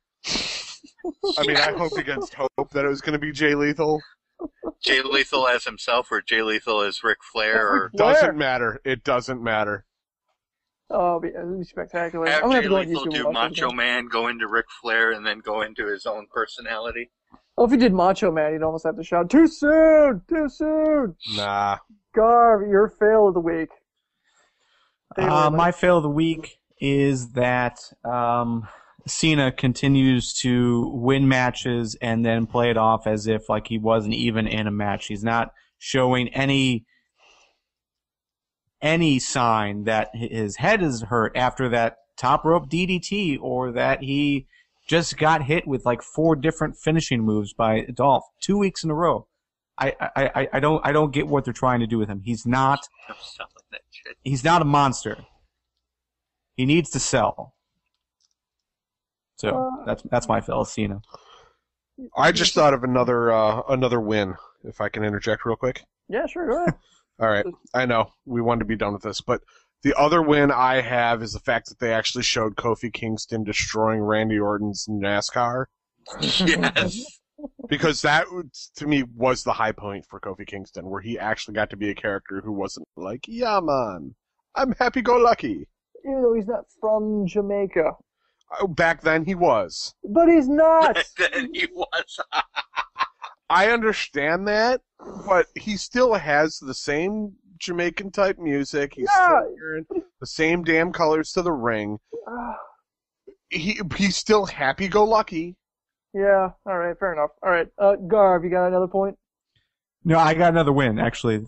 Joe reminded me. I loved the Raw opening, where they basically had like 5-second clips of all the old Raw intros. I thought that was fantastic. So many awesome memories and theme songs. Yeah. No, all the look-back segments that they did, aside from the marriage one, because it was like, hey, remember when this sucked? Hey, remember when this sucked? Hey, remember when this sucked? Hey, remember when Lita and Edge did this right? And then remember when this sucked? Remember when this sucked? Yeah, that was the only thing. That was all those other look-back segments were awesome. My fail of the week is, I don't know if you could have heard it, but at the beginning of Raw, when Vince McMahon was doing his promo shtick leading up the show, he said, here in Houston, Texas, you heard, it was either JBL or it might have been Michael Cole actually say, and there's a cheap pop, and then the other one go, yep. And it was like, really, really mumbled. And I rewound it and turned it up, and yeah, you can hear him say it clear as day. Go he was sitting here like. Oh, that was JBL. Okay, he just went, oh, that's a cheap pop. Like doing a side to like he didn't know his mic was hot. And later on, they wrote. Well, that's the time when you can make those comments because Vince isn't listening. Exactly. So when I think happened is later on in the show, they actually said, add another cheap pop. Or I think JBL went, and you want to see another cheap pop? And then he does it again. So I think that was like Vince got back and went, you did what? And then, well, everybody says it about Foley. Let's not pull any punches. Come on, he did the gun to the camera. Of course he does it. I mean, he's cheap pop Foley. Anyway, so that is the show. Why not check out FTWpodcast.com for more information about us and how to get involved in the future. Our new and totally awesome site is up and live. We've posted our links to our iTunes page where you can see us and rate us higher than, you know what, not just better than any wrestling podcast, any podcast. Screw you, Adam Carolla, we're coming for you. Rate us 6 stars, people. 6 stars, make it happen. And you can, other ways to support us, Stitcher, things like that. We appreciate any help that we can get, obviously. You guys got us an award, so thank you very much for that. Thank you, everyone in the live chat. You guys were awesome. Also, keep in touch on the FTW Draft, ftwdraft.com for news and notes about that, plus, our Facebook, Twitter, and Google Plus page. So you can find out all the updates on that and what's going on with the draft. We record every FTW podcast episode on Tuesdays at 8 p.m. Eastern, 1 a.m. Greenwich Mean Time at ftwlive.com. See you next Tuesday.